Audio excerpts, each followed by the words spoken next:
এই সেই ঐতিহাসিক সাফা পাহাড়, যেখানে হজরতে হাজরা আলাইহিস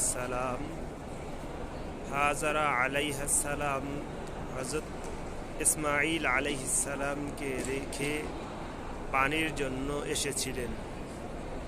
এবং এই সাফা পাহাড় থেকেই হজরতে হাজরা আলাইহিস সালাম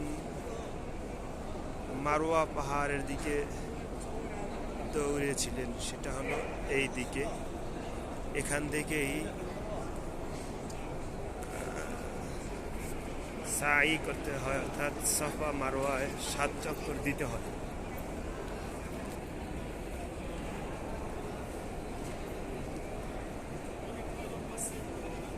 এই যে হাজী সাহেবগণ মারওয়া পাহাড়ের দিকে যাচ্ছেন। আমি এর উল্টো দিকে, বিপরীত দিকে যাব, অর্থাৎ